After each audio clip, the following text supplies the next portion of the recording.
This is a recorded video reminder for future me.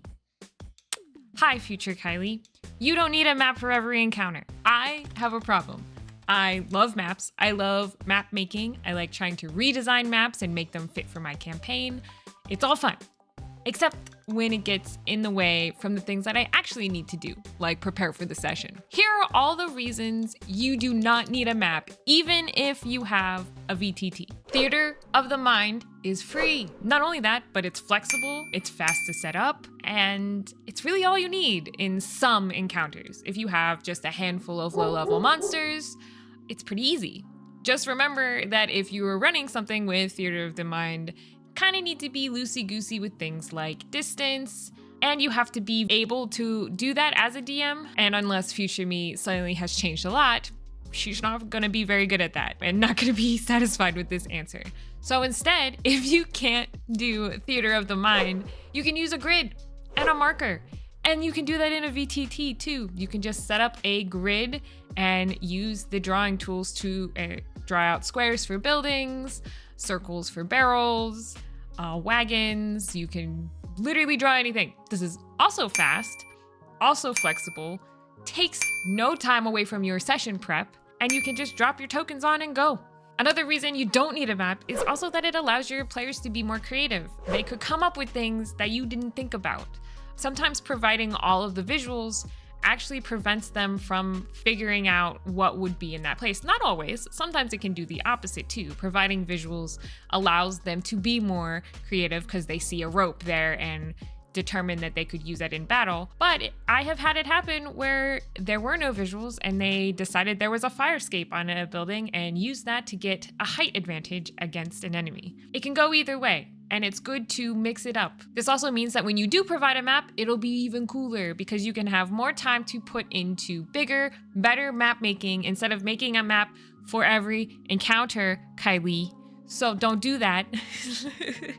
This also means you don't have to prep every encounter ahead of time. So if it's just a small group of low-level monsters, you can just throw some tokens down and visualize in general where things are. That means it will save you prep time. That thing you just don't have as a mom, KYLIE. It also means that it will reduce your stress and your anxiety because you won't have to worry about both session prep and creating a bunch of new maps. This also means that you won't have to fix up every token to match exactly what you are envisioning. You can just throw something down, like pennies. You also don't end up creating maps that you never use. Hello, you have a whole stack of those.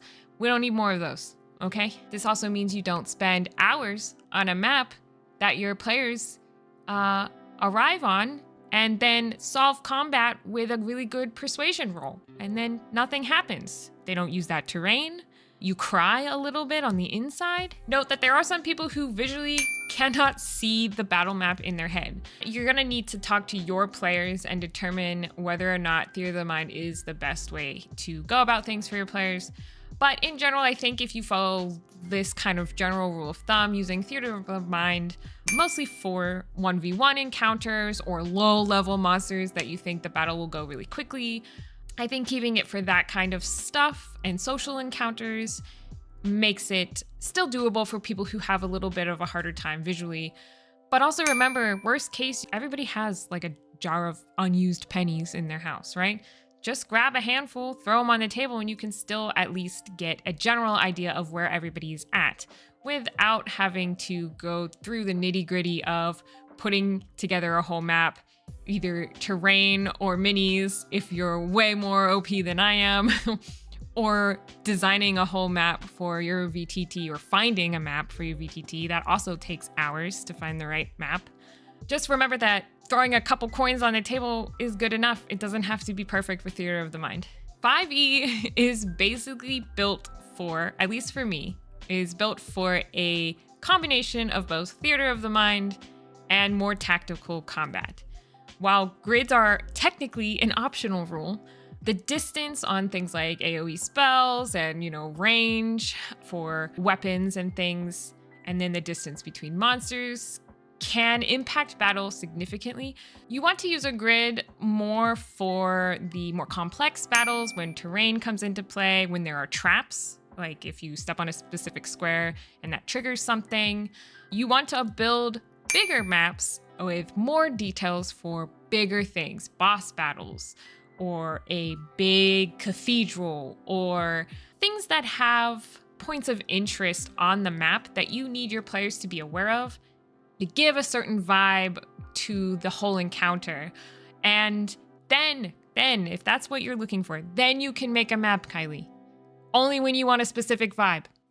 Future me is not going to listen to any of this. Hey, if you like this though, you might also like some of my other map making stuff. I also have a whole bunch of maps available in the shop because, you know, I have a whole bunch of maps that are sitting around doing nothing. So I figure I can give some to you guys. They do cost a little bit of money on the website, but if you are a member and you pay my monthly membership subscription, they're all included with your membership.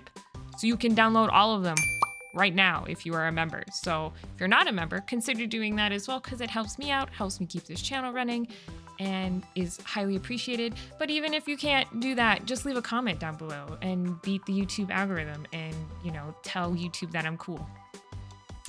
And then also tell future KYLIE she doesn't need to make a map for that. I'll see you guys in the next one. Bye.